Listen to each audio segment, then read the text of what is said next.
This lecture is going to be on party realignment in the 1960s and how it affected the rise of the Republican Party leading into the 1980s.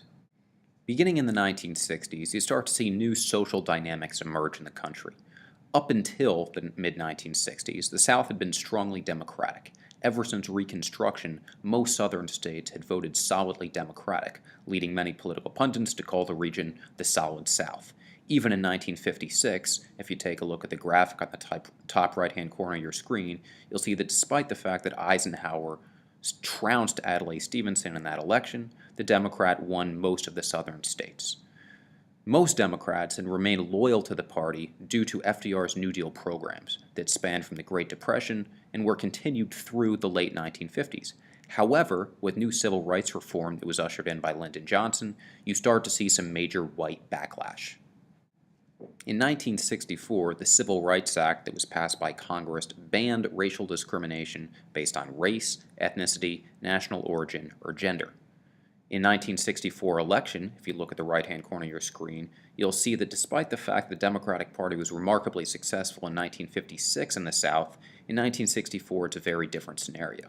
Barry Goldwater, an Arizona senator who was a Republican, won most of the southern states in the 1964 election, despite winning less than 40% of the popular vote, which is very small in a national election. Goldwater, as a senator, had voted against the Civil Rights Act of 1964, which endeared him to many people in the South who still held deeply segregationist views. 4 years later, in 1968, George Wallace was successful in a third-party candidacy for the presidency, winning Georgia, Alabama, Mississippi, Arkansas, and Louisiana, despite the fact that his platform was entirely predicated upon segregationist policy. After legislative successes in the 60s, in the 70s civil rights reform had an increasingly de facto focus, with programs like affirmative action and busing. But while most Americans favored racial equality, the increasingly federalist approach turned them off. Additionally, the rise of Christian evangelism came into conflict with the non-religious or secular vibe of the country. While Baptist and Pentecostal congregations blossomed during the 70s, mainline Protestant faiths, like Methodists, Presbyterians, and Lutherans, saw church size decrease. Hal Lindsey's book, The Late Great Planet Earth, sold nearly 10 million copies in the 1970s. Lindsey's book tried to explain current events through allusions to biblical stories. This helped invigorate a new wave of biblical literalism that clashed with recent liberal Supreme Court rulings like 1962's Engel versus Vitale, which banned prayer in public schools. Charismatic Christian communities also flourished during this time, with massive congregations that doubled as voting blocs, much like black churches did during the Civil Rights era. Finally, northern cities also became increasingly crowded. While in the 50s people began moving to suburbs, by the 70s a geographic migration to the south was in full swing. New industries like oil, aerospace, and defense attracted people who wanted both a simpler life and to escape the urban unrest of cities. Despite his decisive loss to LBJ in the presidential election of 1964, Barry Goldwater's platform was a foreshadowing of the future of the Republican Party. An Arizona senator, Goldwater was a staunch libertarian. Unlike FDR, who believed that government spending was the engine to a functioning economy, Goldwater was a government minimalist. He campaigned openly against LBJ's Great Society, which he viewed as both wasteful and unlawful government spending, and instead encouraged new money to be spent on increased military buildup to fend off the growing threat of communism. Ironically, Goldwater's endorsement of increased military spending came into conflict with Dwight Eisenhower's warning against what he correctly identified as a growing military-industrial complex. Goldwater's nuanced personal ideology when it came to civil rights was misunderstood by many of his supporters. While Goldwater did indeed vote against the Civil Rights Act of 1964, he did so not because he was against racial equality, but because he believed that the act was an example of the federal government overstepping its authority. Goldwater employed numerous blacks and held racially progressive views. However, to many of those who supported him in the Deep South, his veto was lauded, just for the wrong reason. When he accepted the Republican presidential nomination at the Republican convention in San Francisco in 1964, Goldwater's speech included a line in which he claimed, "Extremism in the defense of liberty is no vice." To many undecided voters, this proclamation was concerning. Goldwater seemed to be laying the framework for taking radical actions as long as it were in the name of liberty. A tangible example of this ideology included Goldwater's idea of using low-grade nuclear weapons in Vietnam in an attempt to defeat the Viet Cong and the NVA. To many, Goldwater's language and ideas were reckless. This, coupled with a quirky personality, was not a good combination. Goldwater was notorious for collecting Hopi Indian dolls. He claimed to have a collection in the hundreds, as well as a bizarre fascination with Area 51.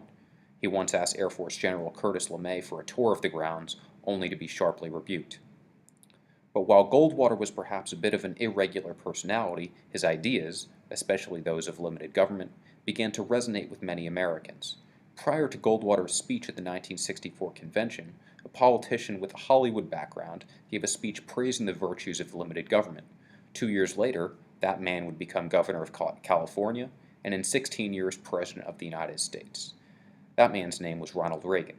Perhaps it wasn't the ideology, but the vessel of the libertarianism that needed changing. Ever since the turn of the 20th century, urban ethnics had been a pillar of the Democratic Party. They had benefited from FDR's New Deal and connected with Harry Truman's anti-communist ideology that served as the foundation of American Cold War policy. However, by the end of the 1960s, these same individuals began to feel like outsiders in a party that had become increasingly focused on minority rights. Not only was the civil rights movement in full swing, but the feminist movement had begun as well, and LBJ's Great Society seemed less concerned with helping working-class whites, who were the focus of FDR's New Deal, and more concerned with aiding minority and financially disadvantaged factions. For many, the Democratic National Convention in Chicago in 1968 was a tipping point. 1968 as a whole was a chaotic year, but the violent clashes between protesters and Richard Daley's police force that were broadcast around the country and the world were both disconcerting and emblematic. Hubert Humphrey had won the Democratic presidential nomination despite not running in any primaries. There was a belief that he was an LBJ mouthpiece who did not represent the will of the party. But while the protesters may have had a point, their actions were off-putting to non-demonstrative Americans who simply wanted to see order be restored. George Wallace's garnering of 13.5% of the popular vote in the 1968 election indicated the changing of American politics, seeing as more than 1 out of every 8 voting-age Americans did not side with the traditional party. And while Wallace's candidacy and the Chicago chaos was important, Nixon's law and order slogan resonated with many Americans. As a result, 8 years after the narrow defeat to JFK, and 6 years after a failed bid to become governor of California, Richard Nixon was headed back to Washington as President of the United States. While white backlash began in the mid-60s, the trend continued in the 70s as well. Programs such as busing and affirmative action, while intended to aid in the process of racial integration, were seen by many as an example of the heavy hand of government.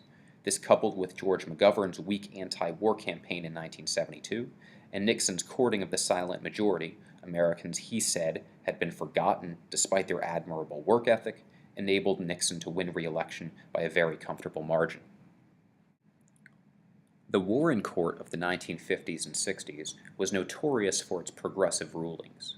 This led to racial progress, but also indirectly promoted a more secular America and created an ideologically divided society. A 1966 ruling in Miranda v. Arizona disregarded the conviction of a man who had been charged with rape because police officers had not informed the man of his right to an attorney or his protection against self-incrimination.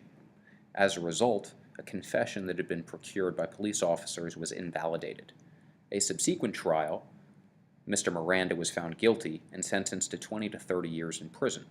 However, the Supreme Court came under significant criticism, most prominently by Richard Nixon, who claimed the ruling undermined the efficiency of the police, as well as promised, should he become president, to nominate only strict constructionists to the Supreme Court, not judicial activists.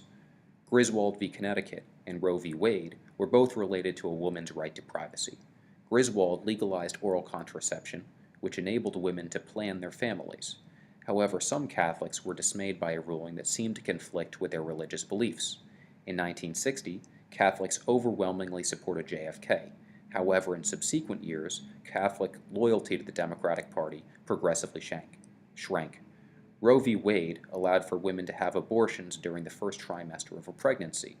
Much like the Griswold ruling of 8 years earlier, Roe was polarizing to many who were devoutly religious. Paradoxically, while some were turned off by the rulings, both provided significant empowerment to women in America. Swan v. Charlotte Mecklenburg Board of Education in 1970 provided judicial backing to the practice of busing, which had begun in the 1960s. In order to integrate schools, children were put on buses and taken into neighboring districts. Some white students were taken to primarily black districts, while some black students were taken to primarily white districts, in the name of educational equality. While families who had students attending school in the white districts were for the most part fine with the program, white families whose children were bused to black districts were livid. They felt their children were not only receiving a lower quality of education, but they were convinced this policy was an example of gross government overstepping. To complicate matters, in San Antonio v. Rodriguez, a case in 1973, quarantining funding for schools were deemed legislatively valid. Schools are funded primarily via property taxes. As a result, schools that are located in affluent neighborhoods have a larger set of funds than schools in impoverished areas. In San Antonio, a family sued the ISD because a school in a poorer part of town had woefully inferior funding to one in a richer neighborhood. However, parents of students in the richer neighborhood did not feel it was fair to put all property taxes into a city pot, so to speak, because that would mean their tax dollars would not be providing for their own children's education, but instead would be used to subsidize the education of poorer students. Tying this back to busing policy, it was possible that students in more affluent neighborhoods were bused into poorer districts. So despite the fact that families in rich areas were paying higher taxes, their children were receiving an education of less monetary value. Predictably, this led to major backlash. Geographic migration was a significant contributing factor to party realignment in the 60s and 70s. New industries, many of which were Cold War related, led to massive southern migration. The aerospace industry, which was paramount in the space race, had de facto headquarters in Florida and Texas. Military bases were built in the South due to an abundance of space and more temperate weather, while oil fields were tapped in the South to provide gas for cars that had flourished thanks to the establishment of an interstate highway system. While Democrats favored a limited American defense presence in the world in the wake of the Johnson presidency, the Republican candidate had increasingly become hawkish, ensuring their popularity in the South for decades to come. Between 1970 and 1990, the population of the Sun Belt increased 40%, and with that population boom came increased electoral power. Also unsurprisingly, over those 20 years, a Republican was president for 16 of them. The only exception was Jimmy Carter's one-term presidency that had at least as much to do with Nixon and Ford's unpopularity as Carter's likability. The South also was far more church-minded than the increasingly secular North. Many were attracted to the simple and conservative ideology that championed faith and traditional family values. These individuals abhorred the counterculture and sexual revolution that came to define the late 1960s. Opportunity also seemed abundant in the South. Whereas many factories were closing in the Rust Belt due to automation, southern states provided land grants and promises of lower tax rates to businesses to incentivize relocation. It was a policy reminiscent of the land grabs of the 19th century that saw westward migration as well. But perhaps the most attractive part of Sun Belt life to some was the simplicity and privatization. While northern cities were crowded cultural melting pots, the South represented a homogeneous alternative. In the 1950s, people in the North moved to suburbs to enjoy affordable homes in proximity to cities without the urban unrest or racial intermingling. By the 1970s, the Sun Belt was beginning to become the new white America. The rise of conservatism in America was a gradual process that took nearly 2 decades to crystallize. It was aided by the migration, particularly whites, out of the Rust Belt and Northeast to the warmer, less crowded, and less regulated South. Supreme Court rulings turned many off of what seemed to be an increasingly liberal mantra that was being aspersed through the judiciary, while others, even if they supported racial equality and decreased American aid in Vietnam, were turned off by violent protests and demonstrative anarchist movements that had seemed to have taken a stranglehold of the Democratic Party. By 1950, let alone 1960, when partisan voting habits began to change, there was little relevance of FDR's New Deal programs, considering the nation was going through a time of economic prosperity. And while Goldwater personally did not resonate as a candidate with many Americans, His libertarian mantra helped sow the seeds of a new conservative America.